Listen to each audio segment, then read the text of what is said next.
Yes, perfect.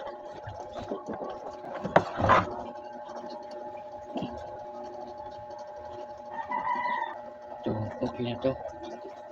Hindi natin kailangan simutin kasi isisigang natin yung tinik nito, yung tinik isisigang natin. Kailangan natin kumuha ng laman pang fish fillet.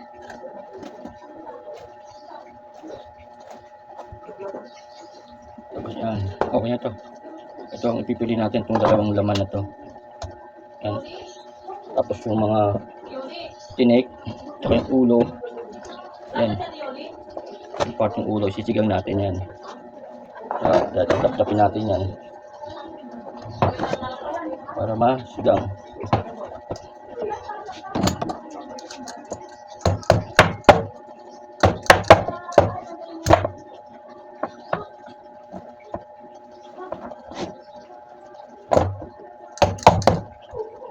Parang ano to, sinigang na buto-buto.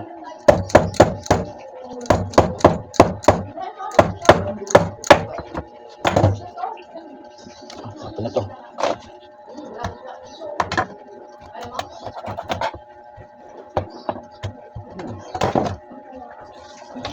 Thank you. Maya naman pagkatapos na.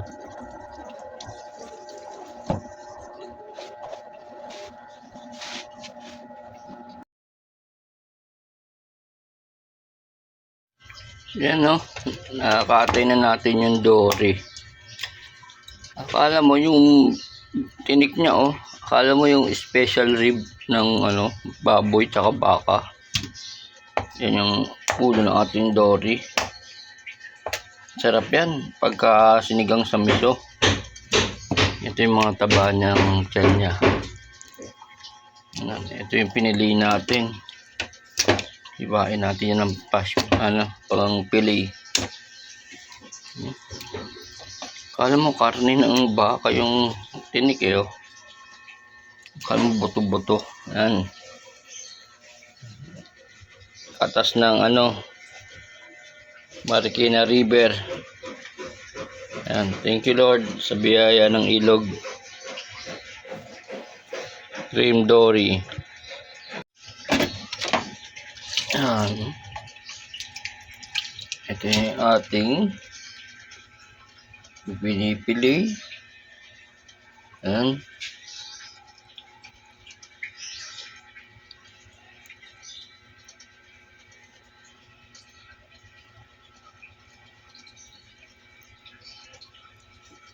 Pahiwa na yan oh.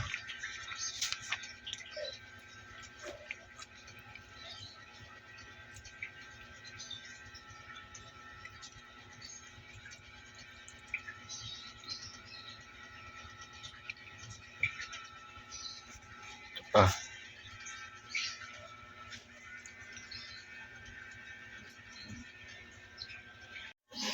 Ito na oh.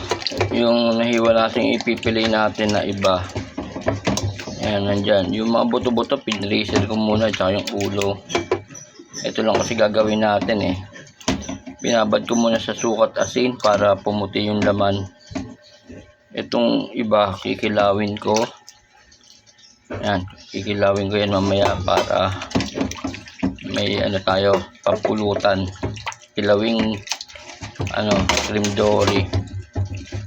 Ayan, pag maputi na yan mamaya, titimplahan ko na yan para iprito yung ito. Yung mga nahiwa. Yes, babad muna natin sa sukat asin ng mga 10 to 15 minutes para pumuti. Ayun yung nakikita nyo sa mga mall na naka styro. Yung mapuputi. Yan din yun. Mamaya yan, maputi na yan. Picturean ko rin. Yan. Ito na yung ating yung dory na ipipili natin. Binabad na lang natin siya sa harina, itlog. Yan. Parang style tokneneng. Yan. Ito na siya.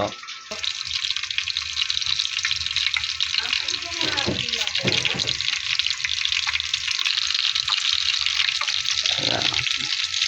Try natin dyan yung fish fillet natin. Hintayin natin. At habang nagluluto tayo, mag-iiwa na rin tayo ng ating pang kilawin. Yan, ito yung ating kikilawin. Itong dalawang ito. Yan. Bahin natin yan. Diyan na yung ating mga panahog.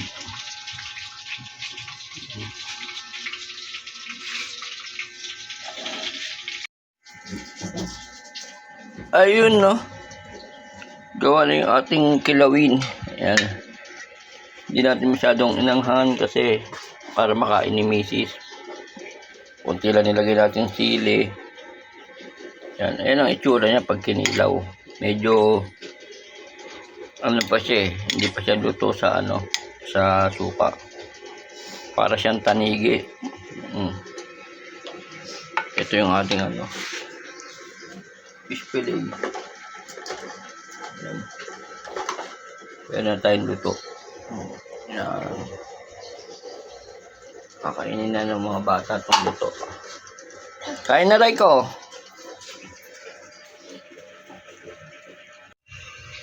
Ito na yung part ng ating ulo. Tsaka yung mga tinik at yung buto ng gitna. Yan. Isigang natin siya ngayon. Ito yung ating iwan na natin yung gulay. Yan. Pinapakulo lang natin yung miso. Sisigang natin siya sa miso. Tutunaw lang natin yung